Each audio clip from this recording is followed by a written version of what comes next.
Honourable Tim Grouser. No, Mr. Speaker, no, I'm not going to comment on the speech that's just been made, which sounded like a speech you might make 2 years after an election, but not just a few months. I want to talk about climate change. And I want to talk about climate change, Mr. Speaker, because our officials, we have an interdepartmental team of officials and New Zealand stakeholders. They arrived in Lima for the annual ministerial conference on climate change, and I'll be leaving this weekend for the political segment of it.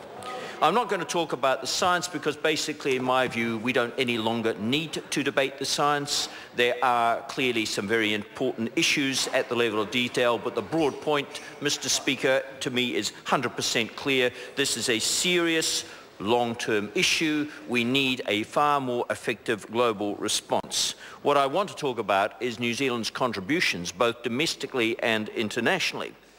Now, the core point on the domestic front is, I think, best summed up still by the report put together with a group of New Zealand climate change scientists led by Sir Peter Gluckman last year, which said, quote, New Zealand's net greenhouse gas emissions represent but a minute fraction of global emissions. Any action from New Zealand to mitigate emissions would have a negligible direct global impact. Therefore, New Zealand's contribution to reduce emissions is more of a geopolitical issue.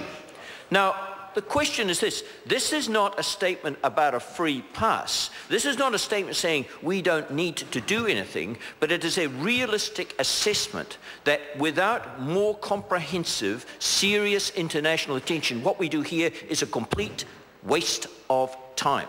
So the real focus, Mr. Speaker, has got to be on the international dimension here.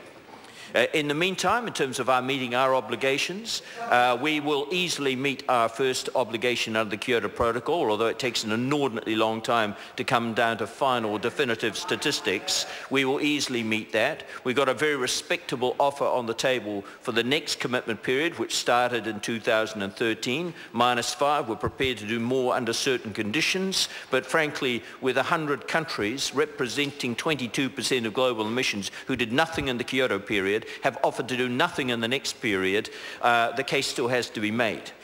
In any event, as the World Bank Global Carbon Markets Report of 2013 pointed out, there's a carbon price, whether it's via a carbon tax, an ETS, a cap and trade, or any other scheme, on only 7% of global emissions. So I'm absolutely certain that this government can say we're absolutely doing our fair share. The more intriguing thing, I think, comes to the international dimension. And, Mr. Speaker, let me make this very clear. Do I think we are just doing our fair share internationally?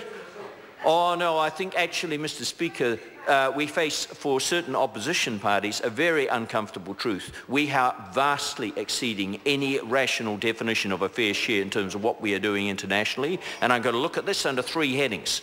What we're doing under development, climate change development assistance, particularly focused on the Pacific countries and helping them both with mitigation and adaptation, with quite important co-benefits on the development side.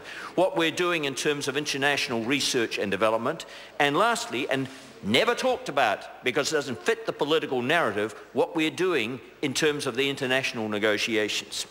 On the first issue, I can be relatively brief. We're now hardwired into our development assistance program in the Pacific climate change adaptation and assistance with these countries in meeting the challenges, and we've accumulated nearly $700 million of assistance with the help of the European Union to push that forward. But in the little time, I want to focus just on our international climate change negotiations contribution.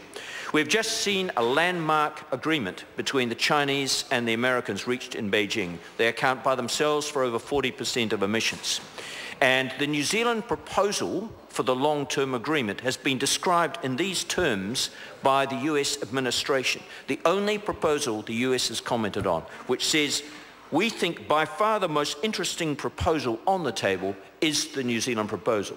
Mr. Speaker, far from being marginalised, our proposal is central to this negotiation. New Zealand is doing a great deal on the international phase, and if we had time to talk about the Global Research Alliance, which you of course helped launch with me at the FAO Ministerial, we're also doing a huge amount in terms of the international dimension there.